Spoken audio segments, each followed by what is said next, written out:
Bismillah, hari ketiga di Turki dan hari kedua di Kapadokia. Nah, hari ini jadwal city tour Kapadokia yang lumayan banyak spot yang akan kita kunjungi.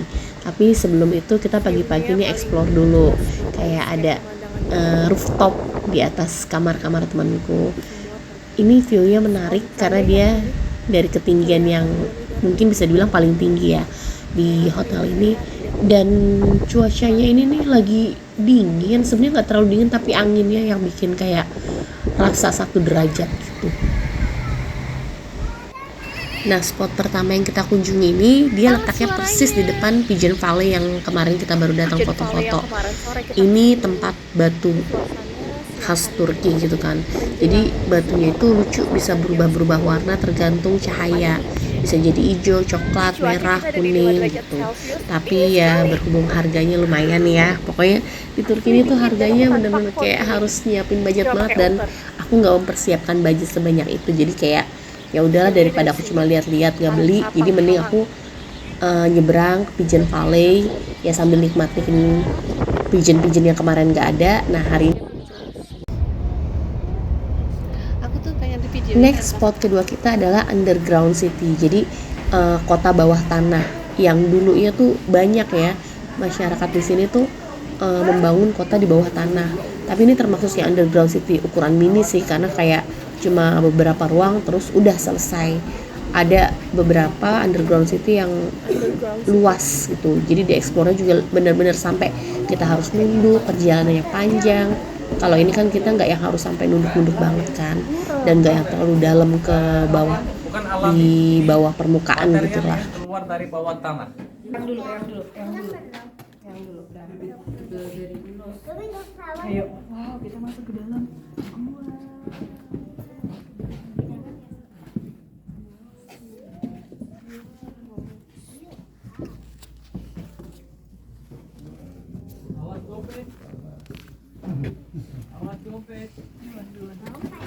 Kenapa emang? Ntar aku pengen kalau video di sini dulu. Nanti kalau Nggak, aku terang. itu uangnya ya.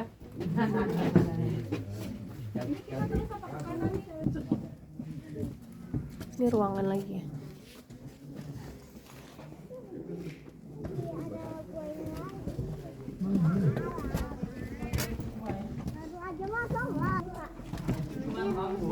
Kalau di sini pohon anggurnya Nanti rusak ya, nanti rusak. kecil sekali pohon anggurnya di bawah, dan warnanya merah dan bijinya juga besar.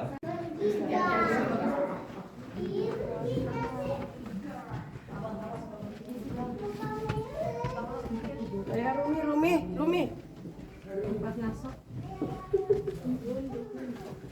Nunduk. Nanti share dulu videonya ya. Iya. Mas kawinnya karpet saya. Kadang-kadang ada karpet kecil banget tapi lebih mahal daripada karpet besar.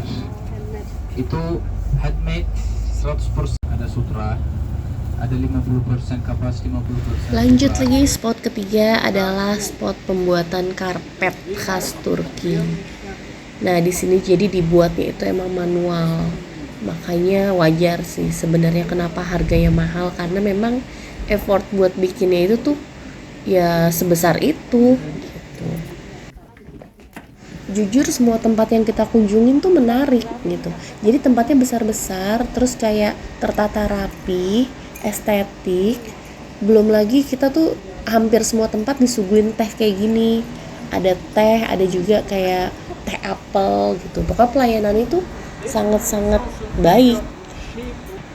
Dengan banyak pekerja yang pol-polan, mereka mendemonstrasikan gitu kan, memperlihatkan nih hasil-hasil karya mereka, apa-apa yang mereka jual gitu. Salut banget dengan karyawan sebanyak ini, terus mereka kayak optimal banget, maksimal banget mempresentasikan barang-barang yang ada di toko mereka ini. Semua digelar satu persatu, jadi kita bisa ngeliat. Tapi ya balik lagi ya mengenai kayak harga gitu. Sebenarnya sih kayak ya kita paham kenapa harganya segitu, karena emang effortnya gitu. Terus kan semua dikerjakan secara manual. Tapi pada ujung-ujungnya ya kita jadi nggak beli karena ya nggak sesuai budget yang kita siapkan aja gitu. Atau mungkin juga belum butuh. Mahal-mahal banget.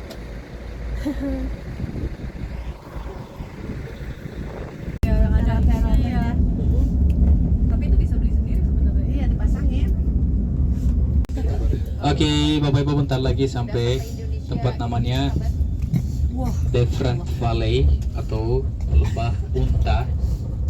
Di sini ada batu yang mirip unta atau lembah imajinasi. Di sini Oke, banyak next spot keempat kita hari ini adalah Dream Valley.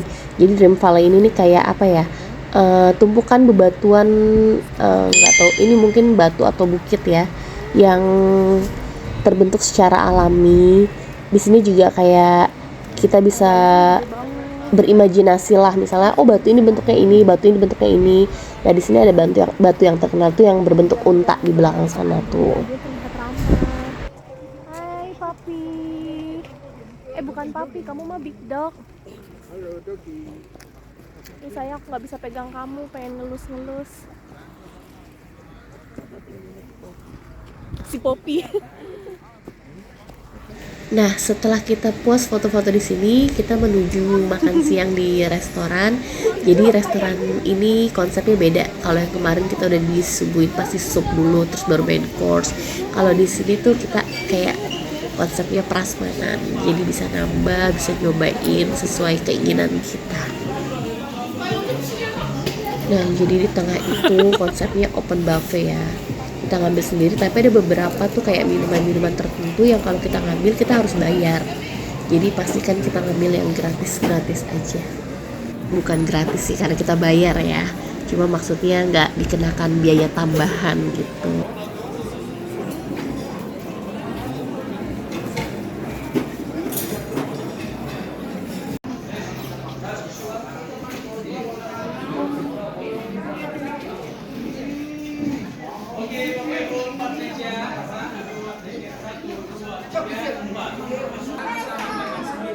Nah ini kita open buffet, jadi ambil sendiri. Yuk kita ambil dulu. Lihat menunya ada di sini. Kita lihat ada apa aja. Wow. Kita lihat-lihat dulu. Menarik banget. Wow, ada banyak nih pilihannya. Kita lihat dulu ya ada apa aja. Tara, sekarang kita beralih ke menu main course-nya. Wah, ini bingung mau makan apa ini. Ada banyak banget pilihannya sih. Sup? Oh, sup kacang.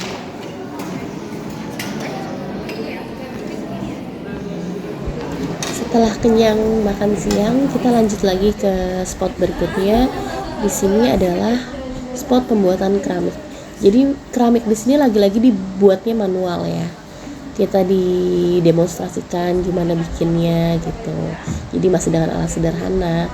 Mungkin nggak semuanya dengan alat sederhana ini, tapi intinya tuh di sini itu kayak cara pembuatannya itu memang bagus lah, nggak pakai bahan-bahan yang berbahaya untuk apalagi kalau untuk kita nanti pakai lagi untuk mengkonsumsi makanan ya.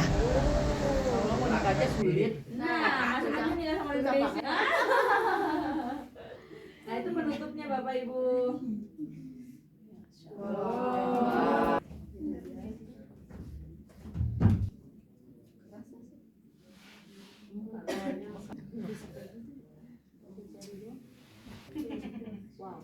Wow.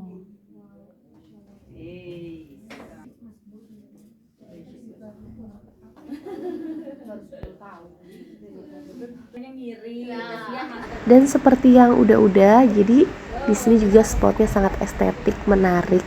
Tapi ya sama juga seperti tempat-tempat sebelumnya, harganya itu lumayan pricey. Untuk sebuah keramik aja kita harus bayar sampai ratusan dolar gitu. Ya semoga ada rezekinya biar kalau mau beli yang ratusan dolar itu berasa murah ya, amin. Sebenarnya kita punya agenda ke Gunung Erciyes, Gunung Salju. Qadarullohnya lagi badai salju. Jadi kita akhirnya ya udah mengunjungi spot-spot tadi. Terus saat ingin kembali ke hotel, ini di kanan kiri tuh banyak kayak orang yang melihara kuda. Terus kita tertarik kan kayak berhenti dong, kita pengen banget kan gitu. Ya namanya juga aku dan teman-teman kan pecinta kuda ya. Akhirnya leadernya nyuruh supirnya udah berhenti dulu, minggir. Dan kita turun dengan senang banget kayak anak kecil yang lagi dilepas buat main gitu, boleh diperbolehkan buat main. Terus kayak yang se-happy itu, excited banget.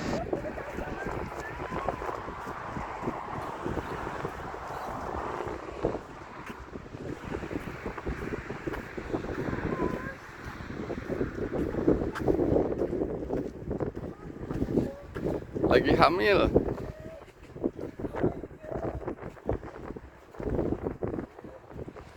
Di sini tuh kudanya montok banget. Aku nggak ngerti dia jenis apa dan apakah emang lagi hamil atau enggak. Pokoknya kita langsung nyamperin, kita ngelus.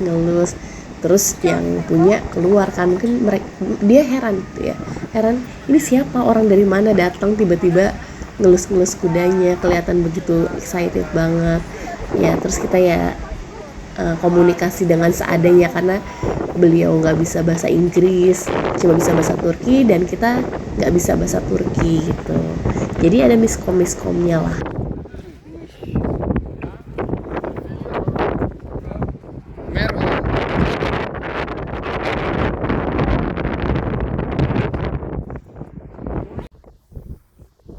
Ini dingin. Ya Allah, dingin banget.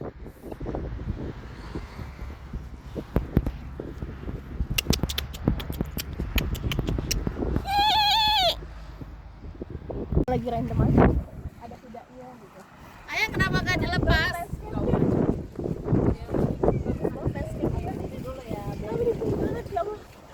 Sini kamu sekarang aku videoin.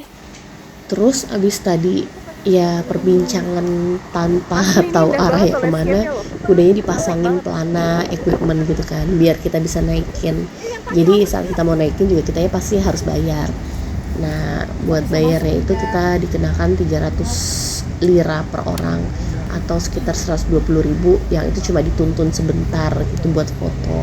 Nah kita balik lagi lanjut perjalanan menuju ke hotel. Ini kita udah ada di posisinya udah di daerah Goreme. Di sini juga batu-batuannya unik.